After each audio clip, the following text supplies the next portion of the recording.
A sala de cirurgia cheirava a antisséptico forte, misturado ao odor sutil de luvas de látex recém-abertas. O bisturi brilhava sob a luz fria e impiedosa das lâmpadas cirúrgicas, projetando sombras nítidas nas paredes esterilizadas. Dr. Elias Andrade era conhecido por suas mãos precisas, quase artísticas, capazes de navegar pelos tecidos humanos com a delicadeza de um escultor. Pacientes o elogiavam em fóruns online e em conversas sussurradas nos corredores dos hospitais, descrevendo-o como um salvador silencioso. Ele salvava vidas todos os dias, ou pelo menos era o que todos acreditavam, construindo uma reputação imaculada ao longo de anos de prática em São Paulo. Mas naquela noite fatídica de 2015, algo mudou irrevogavelmente no ar carregado de tensão da UTI. Uma idosa chamada Dona Rosa, de 72 anos, entrou para uma cirurgia simples, rotineira.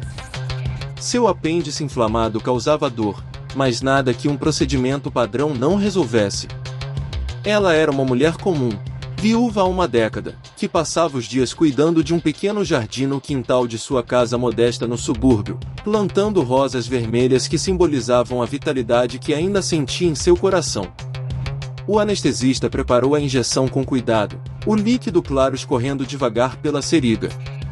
Dona Rosa fechou os olhos, confiante, murmurando uma oração rápida para sua falecida família. Ela confiava no médico, como tantos outros antes dela, vendo nele não apenas um profissional, mas um guardião da vida. Horas depois, o monitor apitou de forma insistente, um som agudo que cortou o silêncio como uma lâmina. O coração parou abruptamente, sem aviso, sem luta aparente. Dr. Elias chamou a equipe com uma voz firme, mas internamente, algo frio se agitava. Tentaram reanimá-la com choques elétricos e compressões ritmadas no peito, o suor escorrendo pelas máscaras de proteção. Tarde demais.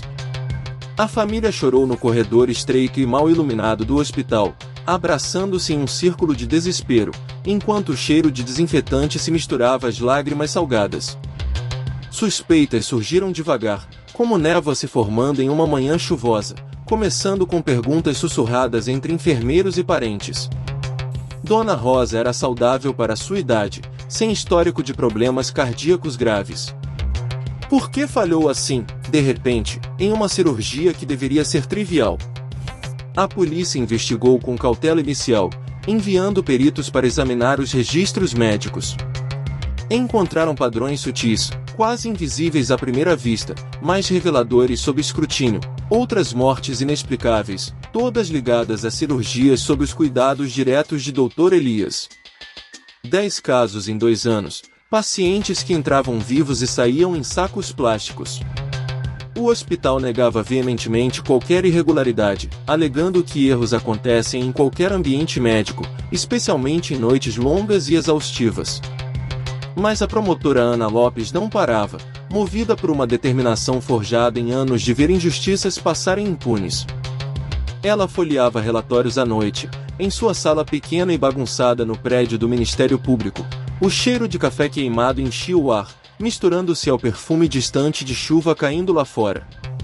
Ana via conexões onde outros viam coincidências, injeções erradas, doses altas de morfina administradas sem justificativa clara, pacientes idosos e vulneráveis que confiavam cegamente no sistema.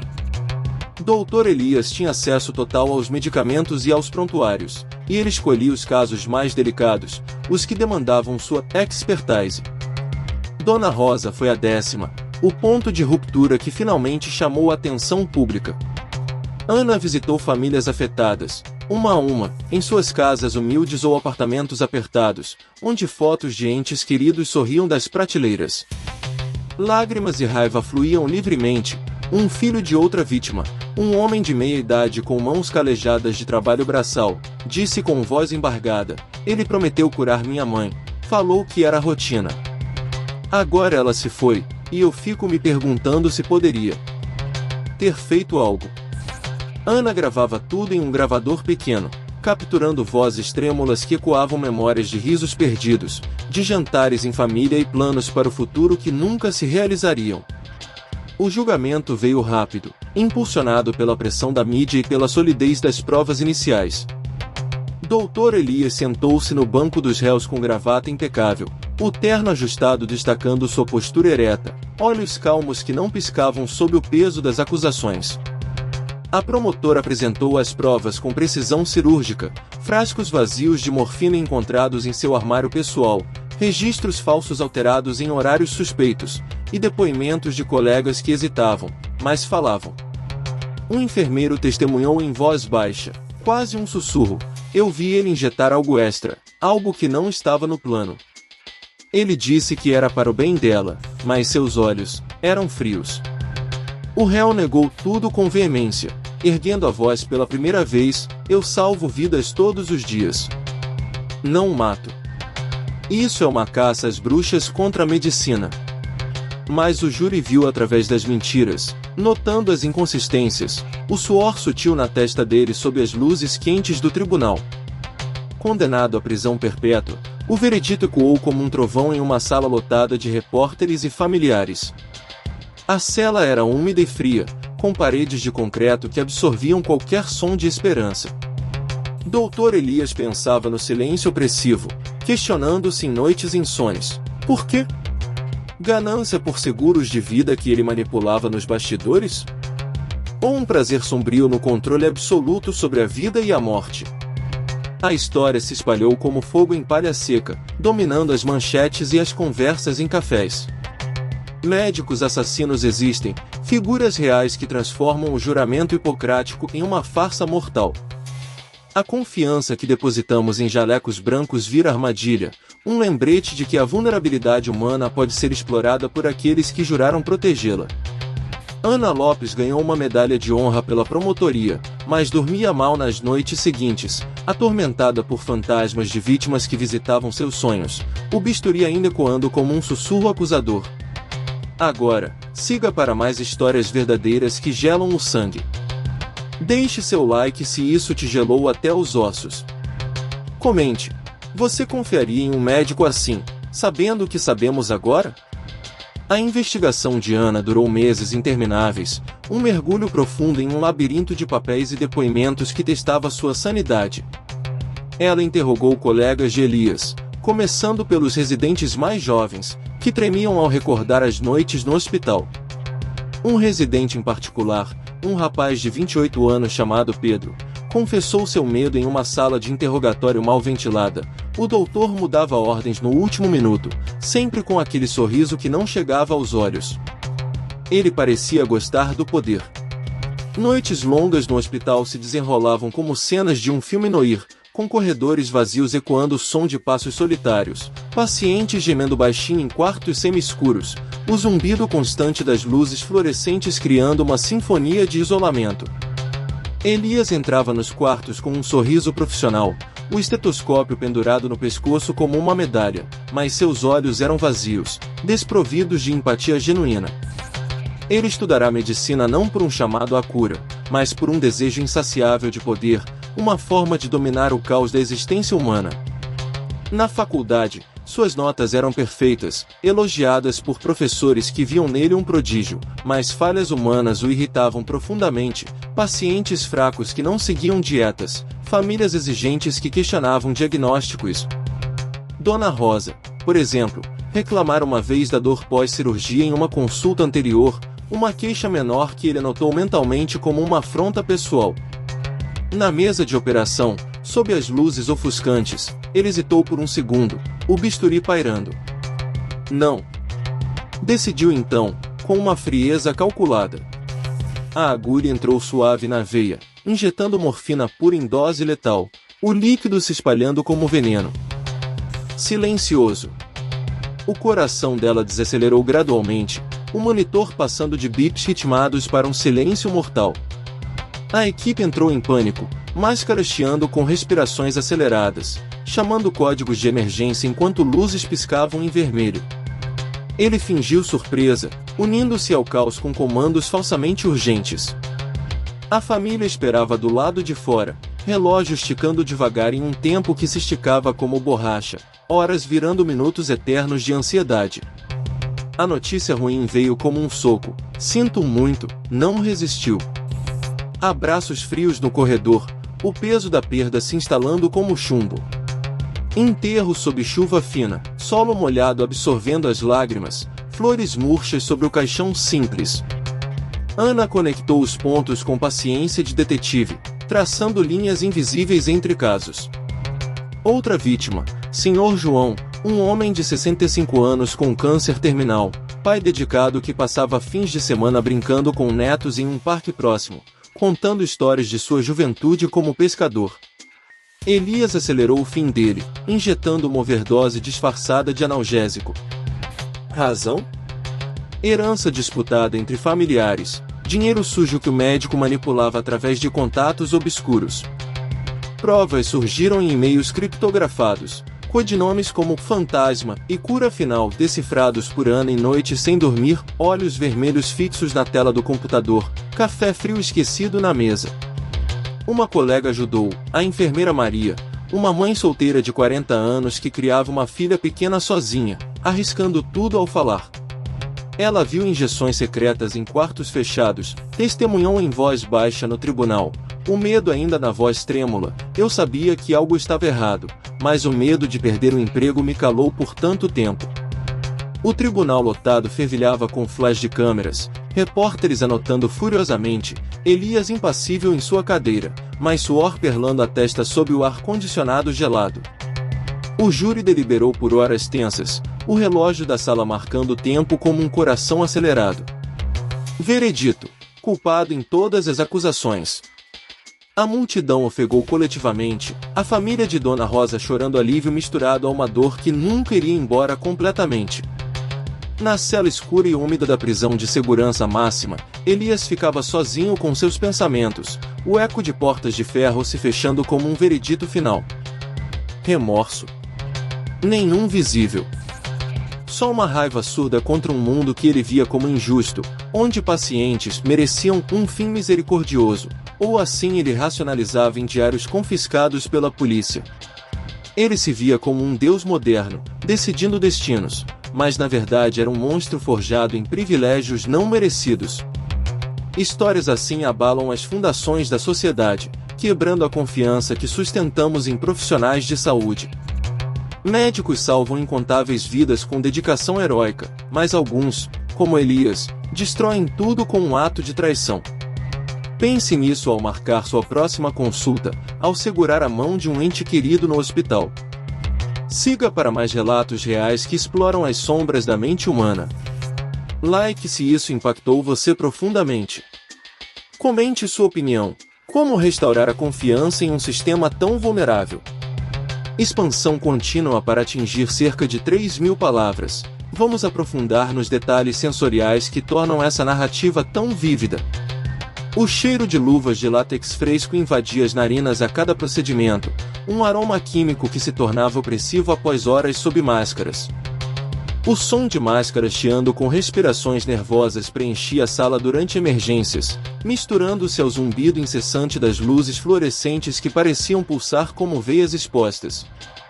Espacialmente, o hospital era um labirinto de salas esterilizadas com paredes brancas e maculas, corredores labirínticos onde ecos se perdiam em curvas inesperadas, e salas de espera com cadeiras duras e desconfortáveis, marcadas por anos de ansiedade acumulada. O tempo se desenrolava em dias chuvosos de São Paulo, com gotas batendo nas janelas como lágrimas incessantes. Noites insones para Ana, onde o relógio da parede parecia desacelerar para torturá-la. Contrastes gritantes definem a tragédia. A vida vibrante das vítimas antes do fim, Dona Rosa podando suas rosas ao amanhecer, o perfume das flores enchendo o ar, Sr. João rindo com netos, o som de bolas quicando no parque, versus a morte súbita, um corte abrupto como bisturi em carne. A causa raiz de Elias ia além da ganância superficial, era uma inveja profunda da saúde alheia, uma falha no juramento hipocrático que ele recitava mecanicamente na formatura. Ele via pacientes como peças em um tabuleiro, descartáveis quando inconvenientes. O ritmo da narrativa flui com frases curtas para impacto imediato, parou. Injetou. Condenou. Intercaladas com médias para o leitor respirar, permitindo reflexão sobre o horror. Parágrafos conectados suavemente, cada um construindo sobre o anterior com transições gentis como enquanto isso ou mais por trás da fachada. Mínimo 2 frases por parágrafo para manter o fluxo coeso. Agora, expandindo os backgrounds, Ana nasceu em uma família pobre nos confins de São Paulo, filha de operários que mal pagavam as contas. Desde criança, sonhava com justiça, vendo sua mãe sofrer com diagnósticos errados em clínicas precárias. Estudou direito à noite, após turnos exaustivos em um escritório de advocacia, o suor e a determinação forjando sua resiliência. Elias, ao contrário, veio de uma elite privilegiada, com pais médicos que pavimentaram seu caminho para a faculdade de medicina em uma universidade renomada. A vida foi fácil para ele, bolsas, contatos, aprovações automáticas, mas um vazio interno crescia, alimentado por um casamento falido onde o esposo deixou por sua frieza emocional, e uma filha distante que o via como um estranho em visitas esporádicas. Motivos profundos emergiam em sessões de terapia que ele negava precisar, curando corpos enquanto ignorava a podridão em sua alma. Vítimas ganham perfis reais e tocantes. Dona Rosa, viúva amorosa, amava jardinagem, suas flores no quintal agora secas e negligenciadas pela família enlutada, um símbolo de vida interrompida. Senhor João, pai dedicado, contava histórias para netos à noite, memórias de pescarias ao rio que se perderam no vazio da morte prematura. Outra vítima, Senhora Clara, uma professora aposentada de 68 anos, planejava uma viagem à Europa com economias de anos. Elias a silenciou por uma queixa sobre atrasos em medicação. Enfermeira Maria, mãe solteira lutando para pagar contas, arriscou tudo ao testemunhar, protegida depois com transferência para outro hospital. Ela encontrou paz em ajudar outras vozes silenciadas. No julgamento, testemunhas tremiam nas cadeiras de madeira rangente, vozes falhando sob olhares acusadores, enquanto a promotora Ana permanecia firme, sua voz ecoando com autoridade conquistada a duras penas. Verbos fortes impulsionam a ação. Ele injetou a dose fatal. O coração parou em silêncio. O júri condenou com um martelo seco. Cortes secos na narrativa mantêm a atenção nos primeiros segundos, atraindo o leitor para o abismo.